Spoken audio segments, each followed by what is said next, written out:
Në këtë rast, duke mbetur te lufta ndaj karteleve të drogës, a mendoni se me zgjedhjen e kreut të ri të SPAK-ut do ketë një nivel të ri goditje dhe ndaj karteleve të drogës dhe Edi Rama do të ketë të njëjtin fat si Nicolas Maduro, duke qenë se opozita shpreson që Shtetet Bashkuara të Amerikës të vinë të marrin Edi Ramën ashtu siç morën vetë Maduron në Venezuelë?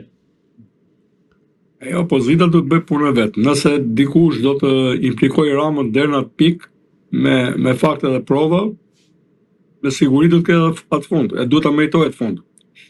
E meriton atë fund. Nëse implikohet deri në atë pikë siç është implikuar Maduro. Se për Maduro kanë dalë disa ushtarak, duke filluar nga një kolonel që u kap në Kolumbi duke bërë një deal për 500 kg e radhës me kokainë. I kapur dhe i rënë dakord me autoritetet e distriktit Floridos Jugore për të qenë i penduar atje. Dhe i kishte të dhëna të sakta edhe për Bodrumin, që ishte 5000 fut katror e kanë atë, 40 rreth 13 metra i thellë, i ndërtuar edhe viteve 2008-2010, pra që në kohën e Chavezit. I ndarë në 2 kompartimente kryesore, me dy dyert sigurta, që janë shpërthyer, dhe ku brenda mendohet që kanë gjetur 15 ton kokainë. Pra, ati i janë dhënë informatat e duhura, por dhe edhe në kohën e dur, mënyrën e dur. Pra, u bë një lidhje direkte. Tani e kanë më të qetë amerikanët, se ai nuk po shkon se u kap si rob lufte. Ai po shkon atje në kuadrin e një zbatimi të një urdhri ekzekutimi, gjykatës. Kështu që me këto fakte që janë kapur, besoj e pret fati i Noriegës. Nuk del më nga burgu. Tani kush ka bërë të gabim, besoj e meriton. Dhe aq më tepër që të ketë cënuar tepër zet interesat amerikanë. Në këtë rast, sa rrezikon vetë Edi Rama, duke qenë se ka edhe një dosje siç është ajo e Charles McGonigal në Shtetet Bashkuara të Amerikës, dhe nga ana tjetër ka zëra se në datë 20 janar ai mund të udhtojë drejt Shtetet Bashkuara të Amerikës së bashku me një avokat për të pyetur atje si person në DNI. Tani akoma nuk kemi fakte, shumë fjalë dëgjojmë shumë ne, po fakte me prova që është i përfshirë vetë direkt në narkotrafik nuk kemi. Në çështjen me Ganigal duhet parë mirë çështja. Unë di që të gjitha akuzat që janë ngritur kundër Trumpit po shqyrtohen me kujdes.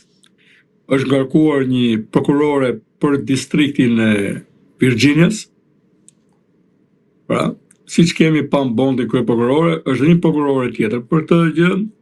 Është ngarkuar direkt edhe drejtuesi FBI, Kash Patel, dhe mund të kemi pra një shqyrtim, ka pas ka prova të reja, akoma nuk e dim. Në këtë kuadër mund të pyetet çdo njeri, dhe për këtë nuk jam i sigurt, se tani kjo është një dhënë në media. Ne kemi një zakon shumë të keq këtu, që asnjë kryeministër nuk instaloi komunikimin zyrtar të përditshëm me publikun.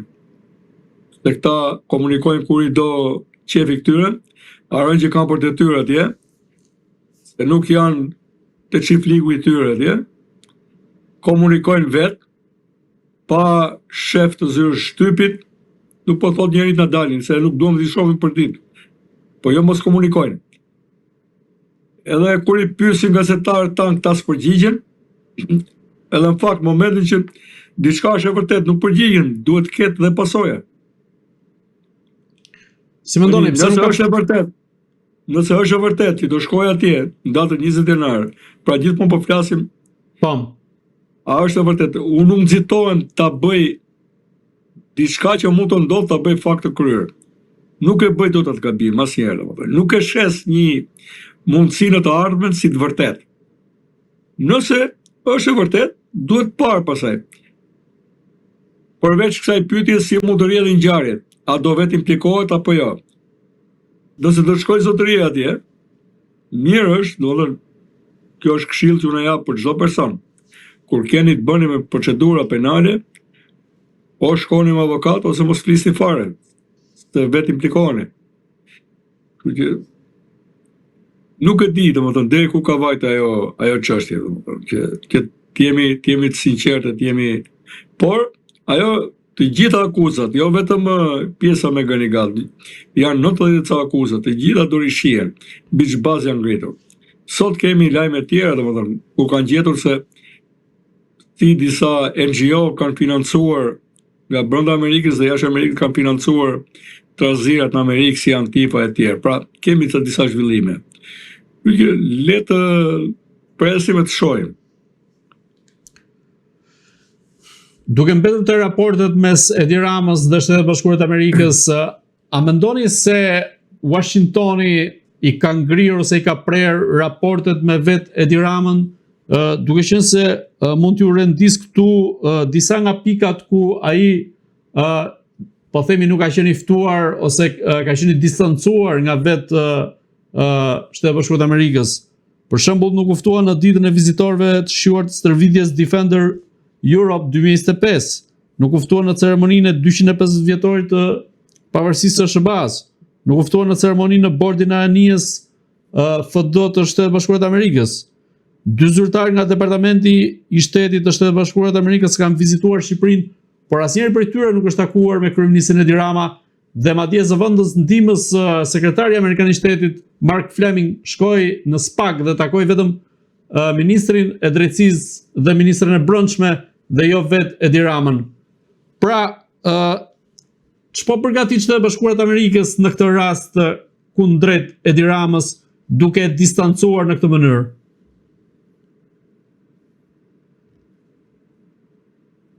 Tani ju dha gjithë fakte, edhe gjuhën juridike thuhet fakti flet vet. Këto janë fakte tani.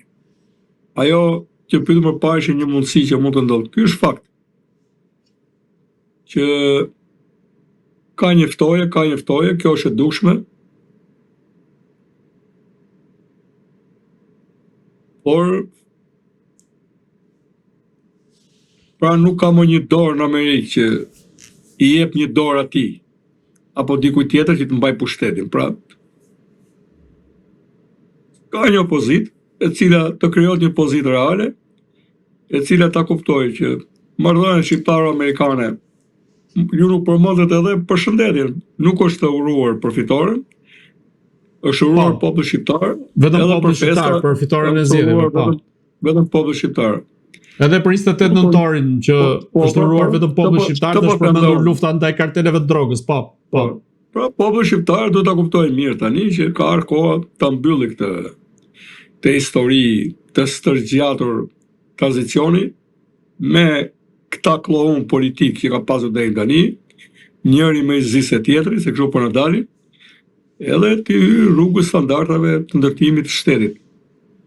Shtetit së drejtës, shtetit ligjor, ku çdo njeri të mos arrit bëhet një agaj i tillë që nuk jep llogari para ligjit, ose të jetë mbi ligjit, pa të na bëhet sundues. Ta din veten, e trajtojnë dhe veten si sundues, e din dhe veten që janë sundues, se kështu ka qenë ligji, s'ka qenë kur mbi ta, por në këmbë të tyre. Kështu që për mua ka marrë është dhe përveç një ftoje, por për mua është dhe një përbuzje për mënyrën, për standardin në cilin ka rënë kjo lloj politike. Këto që the tani, këto janë fakte që nuk mohohen, po duhen thonë siç janë. Dhe janë të drejtë për drejta, nuk janë kështu. Pra nuk kemi shtëngime duash para publikut dhe kritika më pas. Ja, ka pas raste të tilla. Nuk kam ato. Këto janë të drejtë për drejta dhe kështu duhen kuptuar, domethënë. Ata pastaj servilat e njërit apo tjetrit që guxojnë të thonë pastaj po ç'na duhet Amerika këto, këta janë pastaj njerëz më negativ se vetë këta që janë kryesorët. Këta janë më negativ se këta, domethënë. Vegla është më e vështirë se vetë ai të cilit i shërben, domethënë. Se kështu kemi disa sovranistë edhe në krahun e djallë, po edhe majtas. Fillojnë dhe tani se i shohim me komentet e tyre, Amerika, nxitja e luftës etj, po ajo nxitja e luftës të dha pavarësinë e gjysmës kombit tonë. Avokat, a mendoni se takimi I fundit në Paris me dhëndrin e Donald Trump, Jared Kushner, është një varg shpëtimi që Edi Rama po e kërkon me ngulm në raport me Shtetet e Bashkuara të Amerikës? Nuk e mendoj fare kështu. Se nuk funksionojnë këto lidhjet outsider në raport me Donald Trump? Është më shumë insider në fakt, po tani unë nuk e mendoj kështu. Po t'ishe insider? Jo, duke qenë se është dhëndri Donald Trump. Po ai nuk u bë dhëndër sot. Po I dhëndër ka qenë dhe para I viti, para 3 vjetësh. Takimet I kanë pasur. Do kishte ndikuar deri tani. Ai nuk u bë sot dhëndër. Ka shumë vite që është dhëndër. E ka bërë gjysh Donald Trumpi disa herë. Pam. Kështu që unë mendoj që secili ka vënë me vetë edhe nuk është nga ato që lëviz kollaj. Bile tani është bërë me vështirë se kur Donald Trump për të lexuar. Pikërisht sepse po. Pikërisht sepse në mandatin nuk ka ndryshuar asgjë. Ka mbajtur një njëjtin qëndrim që në fillim. Duken si marrëdhënie të ngrirë. Kaq, por është forcuar suporti në drejtim të ndërtimit institucioneve, të SPAK-ut, gjykatës e tjerë. Po të shohësh ata janë më aktiv se kur atje. Pra, nuk mendoj që do ndryshoj gjë. Do shohim. A do ndryshoj gjë apo jo? Unë mendoj që do dalë fjala ime. Pra ndryshe nga sa shpreson opozita që Shtetet e Bashkuara të Amerikës, pra qoftë edhe në formën e sarkazmës, mund vita marr Edi Rama ashtu siç mori Maduron, do të jetë instrumenti I tyre në Shqipëri pra SPAK-u që mund të pastroj politikën 35 vjeçare? Ti mendon që do dërgojnë këtu për Ramën ose për një tjetër helikopter ata? Jo, është më shumë në formë shakas, po. As pullumbace nuk dërgojnë ata. Ata dërgojnë një aber kështu. Pa nuk. Do ta dish që Berisha është kthyer zyrë pasi mori pushtetin de facto në 14 shtator vitit 1998, ministri është kthyer zyrë. Po, si është ai haberi se ja kanë dhënë ndonjëherë Berishës në atë kohë? Me ministri më kanë thonë njerëzit rreth tij. Njerëz që kanë qenë shumë pushtetshëm rreth tij. Ish pushtetar shumë të lartë PD-s. Jo 1-2, po disa. E më duket që ka qenë kështu, deri në orën 1 nuk e kthyer zyrë. Kasi prapë pasaj kanë. Kështu që kur vjen një mesazh I tillë ose telefonat e tillë, unë di që është mesazh, po mund të ketë qenë telefonat, po kjo është e vërtetë. Nuk kam thonë një gjëra që s'dal tu për të thënë çfarë di unë, çfarë mund të jetë e diskutueshme ose si mund të jetë. Kjo është saktë siç më kanë thënë, dhe siç u ka thënë ai vetë njerëzve që kur të roqen, se kam pyetur njerëzit, pse na tradhtove, ne morëm godina qeveritare, morëm televizionin të tjerë, pse u të roqen? E ka thënë vetë ai. Tam. Avokat, duke mbetur te vet Edi Rama dhe raporti I tij me SPAK-un në Shtetet e Bashkuara të Amerikës, a mendoni se në këtë rast duke qenë se tashmë është marrë pandehur edhe Belinda Balluku, Edi Rama nuk ndihet aq komod me gjithë këto skandale që I kanë shpërthyer dhe që tashmë Shtetet e Bashkuara të Amerikës po japin më shumë mbështetje SPAK-ut. A mendoni se pas Ballukut mund ta ketë radhën Edi Rama në rastin e goditjes që mund vi dhe prandaj ai nuk po e lëshon Belinda Ballukun? Tani disa nga ministrat që janë të ri mund t'i shpëtojnë në optikës drejtësisë, po çfarë ministrat vjetër për mua ti marrësh tër janë për të deklaruar pandehur, domethënë. Kështu që kuptohet se sa herë që del diçka e tillë, aq herë shqetësohet ai, po kur ti je në krye të një qeverie të tillë, çfarë I thon pastaj?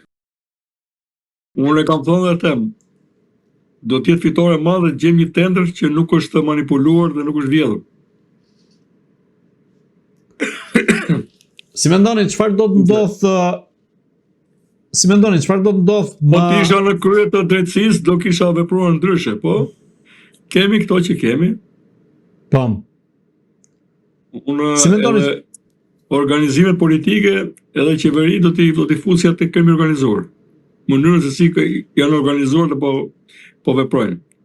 Po të shohësh produktin, po të shohësh pjesëmarrjen, natyrën se kush si organizohen. Tani për mua është krim për te asaj që është i organizuar, i super organizuar bile. Do të hapim tani një sektor tjetër drejtësisë për krimin e super organizuar. Si mendoni çfarë do ndodh më 28 janar teksa do të mblidhet Këshilli i Mandateve për të shqyrtuar kërkesën e SPAK-ut për të hequr imunitetin Belinda Ballukut? A mendoni se Kuvendi do ta aprovojë kërkesën e SPAK-ut apo do ta zgjas apo do ta bllokojë më njëherë? Tani do shohim pas takimeve që kam bërë me zonjën fjalë. Rezistojnë deri aty ku kanë atë, ku i tregojnë kufirin. Nëse ajo ka folur me atë gjuhë që mendoj unë, s'është çudi ta dorëzojmë imunitetin. Jo mandatin, imunitetin. A mendoni se mund të ketë një ultimatum që vetë Shtetet e Bashkuara të Amerikës mund të kenë dhënë në këtë rast qoftë PD-s, qoftë PS-s në rastin e takimit të Ballës dhe Gazmend Bardhit? Po dhe mund të ketë. Edhe mund të ketë. Se kam turpë ata të bëjnë ultimatum. Ose do jenë skuqur shumë nga Po. dy në pandit që kanë qenë pranishëm takim. Ja, qofse e shohin të arsyeshme ata, ta bëjnë atë që është arsyeshme. Shohim. Avokat Cigni, Unë mendoj që ata nuk gabimi Ramës është që po ja them dhe publikisht, por shera dytë që them sot. S'mund tot ai është kuazi gjykat Këshilli i Mandateve. Është pikërisht e kundërt. Nuk është gjykim fakti. Aty shihme vetëm ana formale e çështjes.